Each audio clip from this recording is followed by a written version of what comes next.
I ain't never made a call to Diddy. I got Diddy's number, just hit him up. Yo, Diddy, what up? Never happened. He told me to take me shop. I looked at him like, what you just said? Woo. This is a tight one. And the winner is Eminem, the Eminem Show. Wait, he didn't just spell the word rapper and leave out a P, did he? Yep. You really hate Sean Combs. Why would they be thinking that? Because of the things that you post on Instagram, Look at this, and let's stop for a second and do say that I hated him enough to hire his kids, and we've never done anything to each other. So it's just competitive energy and things that you say about other artists while you're in hip-hop culture. You guys don't need to worry about me getting revenge from Diddy. I've got 3 moves that make sure he'll never be able to come after me or my family. First, I personally reached out to the victims' legal teams. The real reason he's not getting out is those buried cases behind the scenes. I provided legal funding for 7 victims who had been silent for years and brought in the top criminal attorneys in the country. Second, I bought up every potential post-release business deal he had lined up. I planned this 2 years in advance, so by the time he got sentenced and still had hope of getting out, every partner had already cut ties with him. Third, I don't just have evidence, I've got backups. This is an entire minefield that's been buried for 20 years. I uncovered every secret from the last 30 years. With testimonies from the victims, we interviewed over a dozen people he tricked, threatened, or violated. You think that's harsh? No, he destroyed other people's lives for decades. I'm just making sure he spends a few extra years in prison for it. I'm not afraid of his people, not afraid of his threats. I know he's still in there fantasizing about a comeback, but the truth is, he's never coming back. Dallas megachurch pastor T.D. Jakes has finally broken his silence amid mounting speculation linking him to events allegedly hosted by Sean Diddy Combs. As rumors continue to spread online, recent reports suggest Jakes is now considering legal action against individuals and platforms accusing him of involvement. Following the intense scrutiny surrounding Jay-Z and Beyoncé, Jakes has become the latest high-profile figure drawn into the widening controversy connected to Diddy. The growing debate has sparked major public interest, with many questioning what role, if any, he actually played at these gatherings and what evidence truly exists behind the allegations. It's good. Here we are. Great. Anytime, sir. This is ready. Take a shit open house. Great. Y'all, all the people who prayed, all the people who tested, all the people who had prayer visions, all the people who concerned and said love and said notes. Just thank you.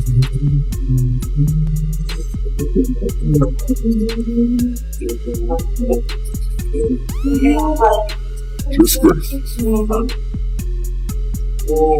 Not afraid to die. Don't want to hurt my kids. The people who love me.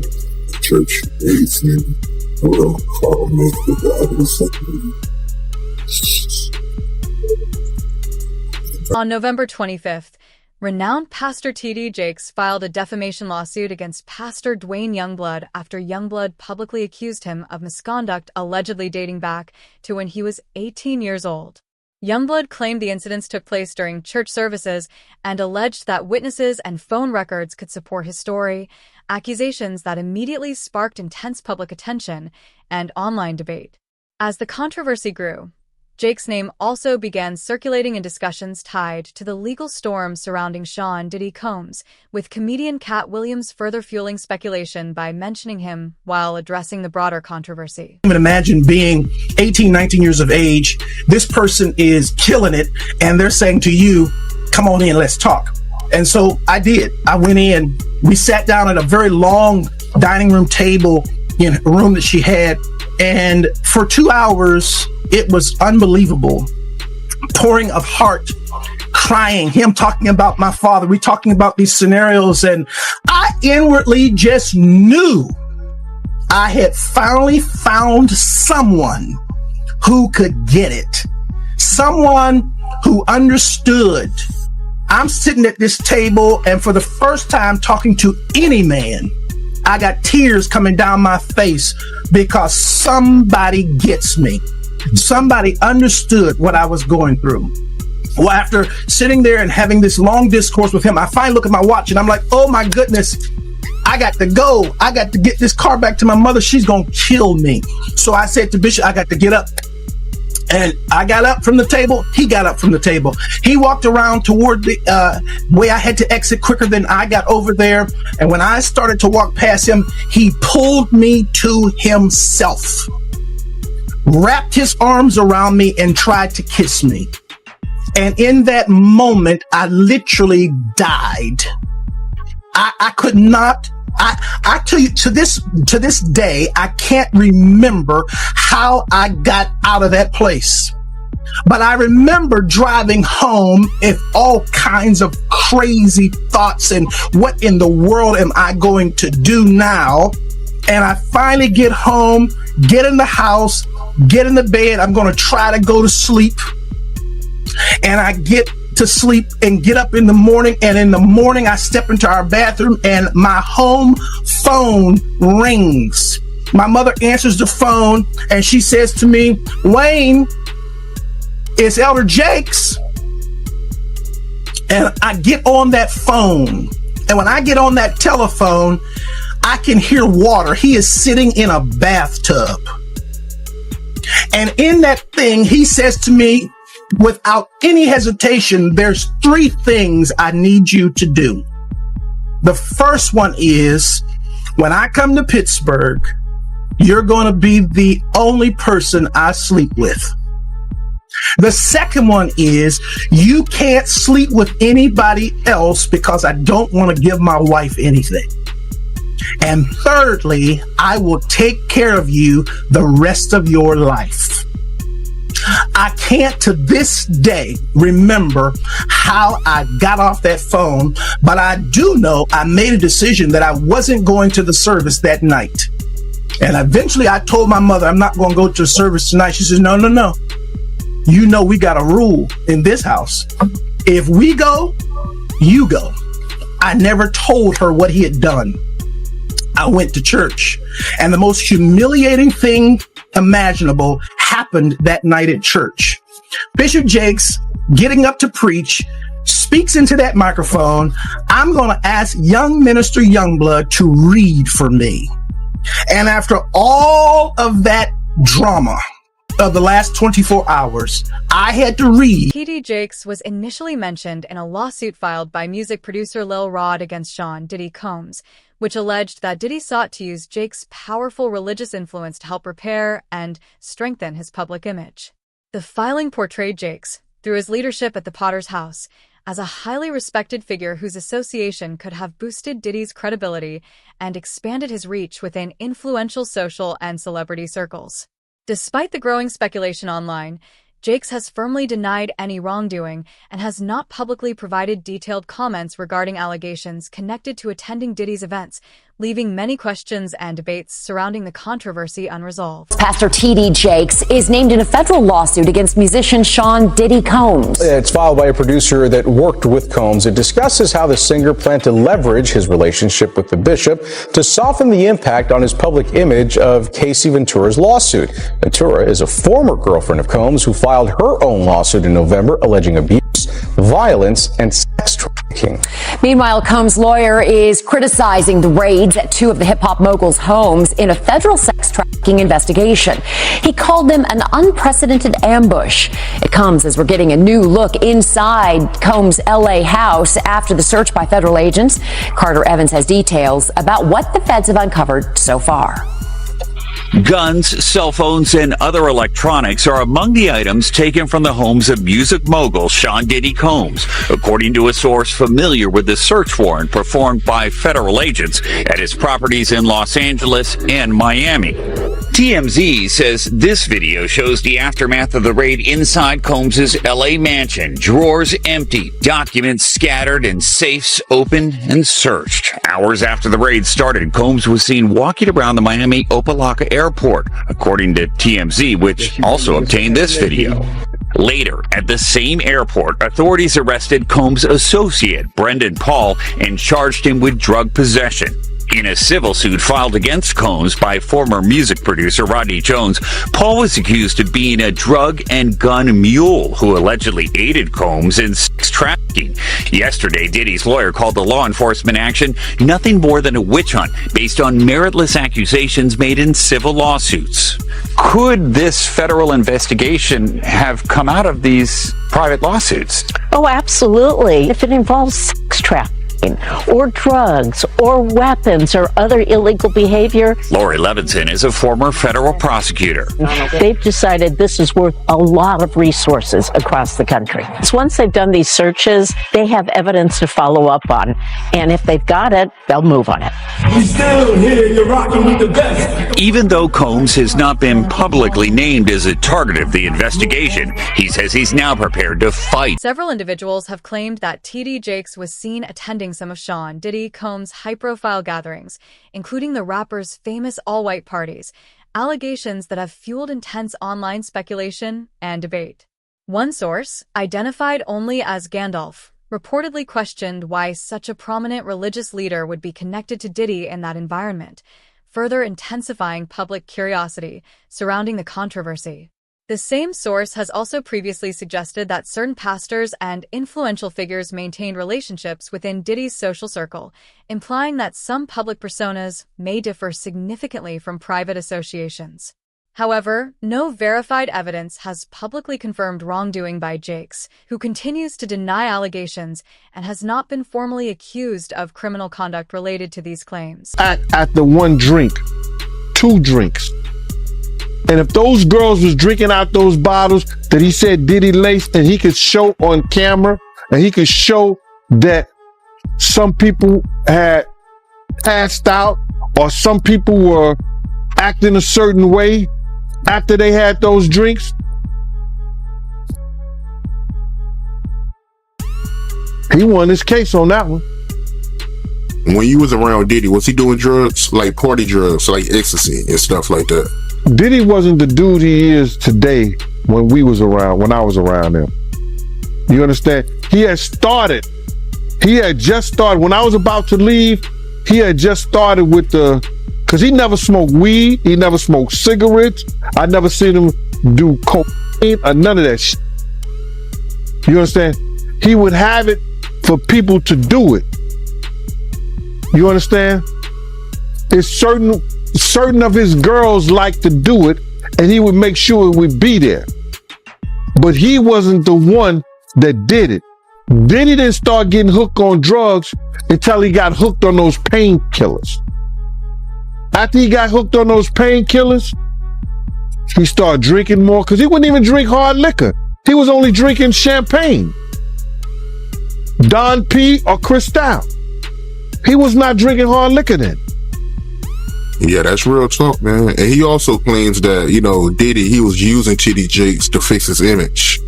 You believe that? Well, we saw that to be true anyway. That's what he was trying to do all that time. That's why T.D. Jakes was there, to try to fix his image. Sean Diddy Combs, long recognized for carefully managing his billion-dollar image and influence, is now at the center of growing allegations claiming he made significant donations to T.D. Jakes' megachurch, with critics speculating that the association may have helped strengthen Diddy's public reputation. Since Jakes was mentioned in legal discussions connected to the controversy, reports suggest the influential pastor has faced mounting public scrutiny and intense online pressure. Some accounts even claimed he appeared physically overwhelmed during a recent church appearance, fueling further speculation about the emotional toll of the ongoing controversy. Sources close to Jakes reportedly say he is deeply concerned about being pulled further into the legal storm and is attempting to navigate the situation carefully while continuing to deny wrongdoing. I want to get right into it, man. How you feel about these rumors surrounding, Diddy and T.D. Jakes? Man, what I think about it is this, when I grew up in the church, the sinners was not supposed to have the same atmosphere with the saints. You have to be able to separate the two. So I'm looking at him as a saint going to a party that ain't nothing but sin.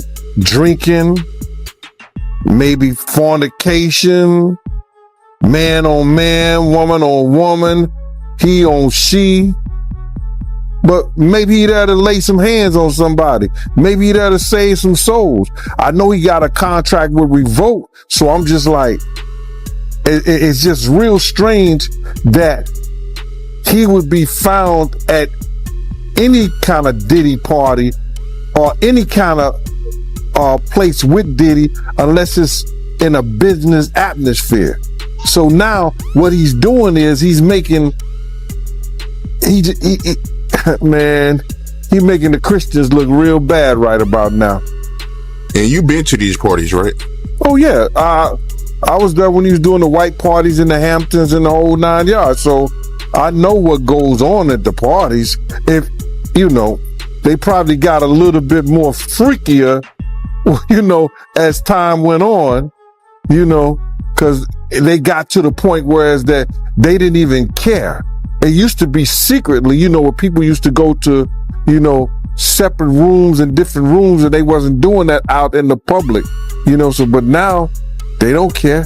Men kissing men and all this other. That's just crazy. So why do you think he was going to these parties? I think that he's going to the Diddy parties, you know,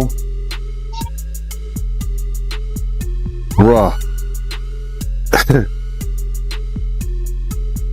If he's going, well, we know he's going to the Diddy parties, and I know that it's, I know what usually happens at the Diddy party, or what we told this happened at the Diddy parties. Maybe he needs to see it for himself, man. Maybe he needs to go there and really be involved in some things that could help save some individuals while they going to those parties. Or maybe he just going to, man, it's hard to even talk about. Why would you find a religious man, you know, when you know that the saints supposed to separate themselves from the sinners? And why would a religious man like himself be at a party which ain't nothing but sin that's going on, bro? Whether it's drinking, maybe fornicating, maybe, like I said, men on men, women on women.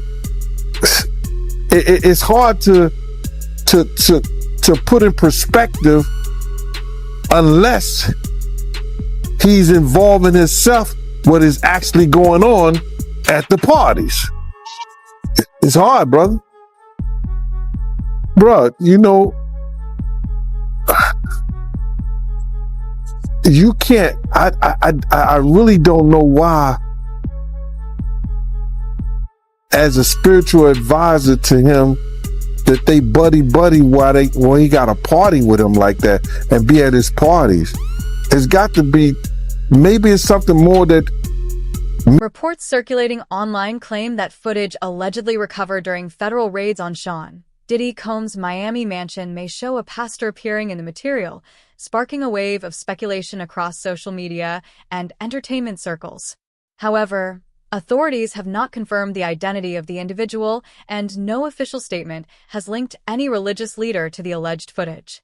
Despite that, commentators, including a figure referred to as Gandalf and several alleged victims connected to the broader controversy, have speculated that the person could be T.D. Jakes, though these claims remain completely unverified.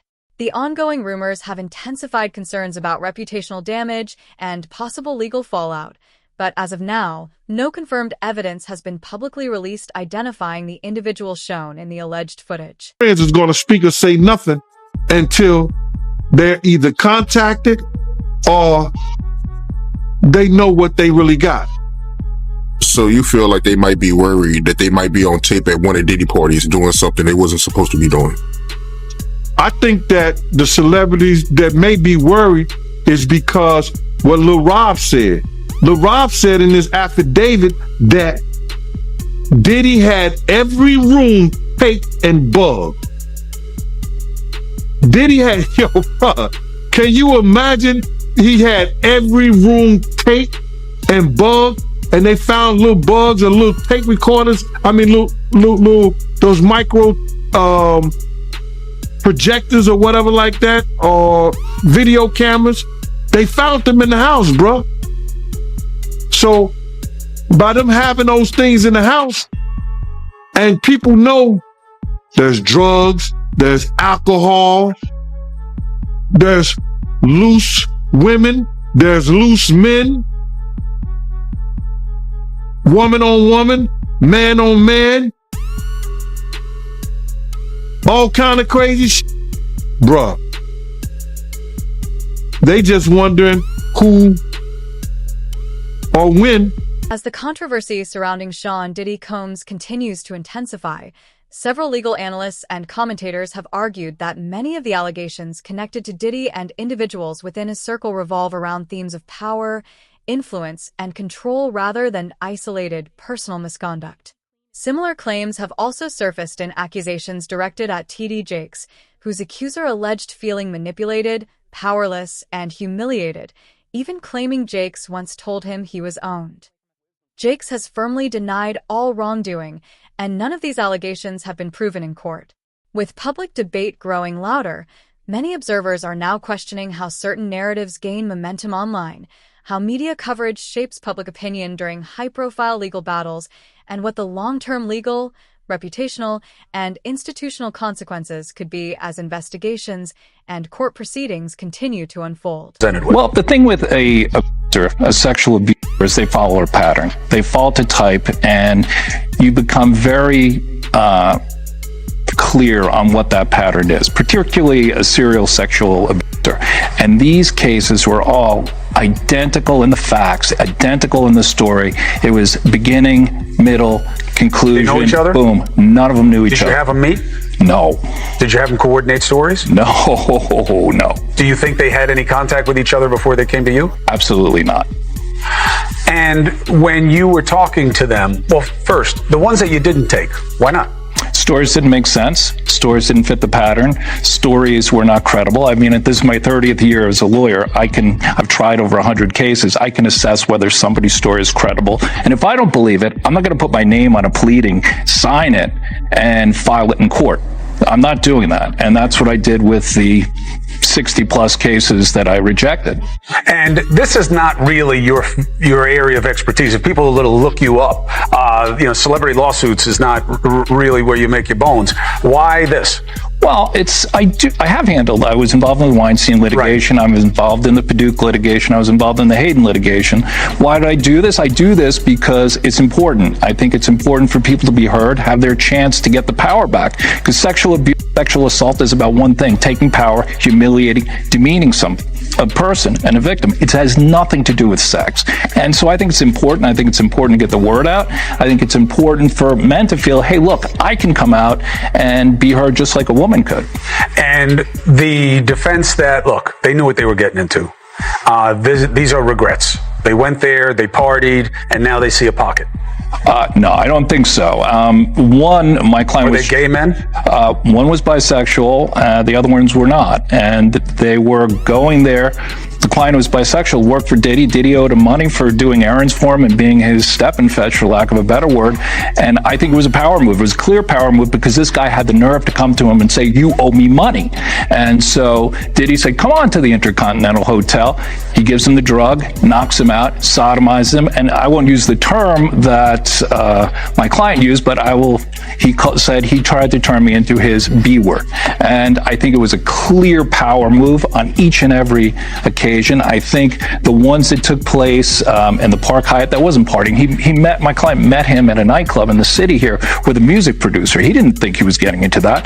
The man who was in the Hamptons, he thought he was going to a white party. Who wouldn't want to go to a white party? I would have gone to a white party back in the day. I wouldn't go now, but they went. As speculation surrounding Sean Diddy Combs continues to dominate headlines, some commentators have suggested that T.D. Jakes may have been another high-profile figure caught within what critics describe as Diddy's alleged network of influence and celebrity connections. According to widely circulated claims, Diddy allegedly hosted exclusive gatherings attended by influential public figures and has been accused by some sources of secretly recording compromising situations to maintain leverage over certain individuals, allegations that remain unproven and have not been confirmed in court. Some online commentary has speculated that such tactics, if they occurred, could have been used to exert pressure or influence over people connected to Diddy's circle, possibly including Jake's. However, no verified evidence has publicly established that Jake's was involved in, aware of, or subjected to any such conduct, and the entire matter remains rooted in ongoing legal disputes, media scrutiny, and public speculation rather than proven facts. All about the money. They saw what he did to Cassie. With the kicking, the punching. They saw what they did to Cassie. They know that nobody in America liked that. So now, these people are represented by a brand. Whether it's something about the music, clothing, movies. They're not going to come out and speak on nothing that has anything to do with them. And they praying that they not on the tape. Doing crazy stuff, being oiled up in the whole 9 yards. They praying. So until the feds say, hey, yo, listen here. We got you on, hey, buddy, we got you on this tape. And the girl looked like she was pretty young. We're not gonna show it, but we need you to come and testify against Brother Love, P. Diddy, Puff Daddy, you know, Sean Combs. That's when they're gonna start talking, and they're not gonna be talking in his favor. When the feds come to them and show them what they got on tape. Because if he had 250 tapes all over, 250 cameras all over the house, somebody got caught stealing a cookie out the cookie jar. It could be your favorite pastor. It could be your favorite politician. But they didn't think they was being watched. And Brother Love was watching. Yeah, I mean, T.D. Jakes, he hasn't even came out and said anything. And him and Diddy was real cool. Amen. Amen. Yeah, man. And I know the people in the congregation over there is shaking in their boots because this man then led them probably, allegedly led them to damnation, because those people's hearts are going to be broken if that man is seen on those tapes doing anything. Because people always put their faith in the pastor instead of putting their faith in God. And what they need to do is understand that he's just a man. And he has a history. It's not looking too good for him. So you feel like celebs are worried that they might be on tape? Oh, they know. That's why they ain't speaking up or saying nothing. Yeah, I was at a Diddy party, but I know I ain't do nothing. When you don't know somebody's taping you, when you don't know that somebody is videoing you in some kind of form or fashion, you got that alcohol, you got the drugs in you, they're a little loose, bruh. They let down all their inhibitions. The music is pumping. He said it himself. He got it so hot in there that you got to take your clothes off. Despite Sean Diddy Combs' extensive network of celebrity and industry connections, only a small number of public figures have openly defended him, fueling widespread speculation about why so many influential names have remained silent. Some commentators have connected that silence to reports of disturbing material allegedly recovered during federal investigations into Diddy's properties, although authorities have not publicly confirmed specific details regarding any such evidence. Others believe concerns over reputational fallout and legal exposure, rather than personal loyalty, may explain why many individuals have chosen to distance themselves from the controversy. Meanwhile, T.D. Jakes, whose name has repeatedly surfaced in online discussions surrounding Diddy, has offered only limited public remarks addressing the broader allegations. As lawsuits continue and investigations unfold, questions remain about how various figures may ultimately be connected, whether through direct involvement, professional association, or mere proximity, leaving much of the public still searching for verified answers amid growing speculation.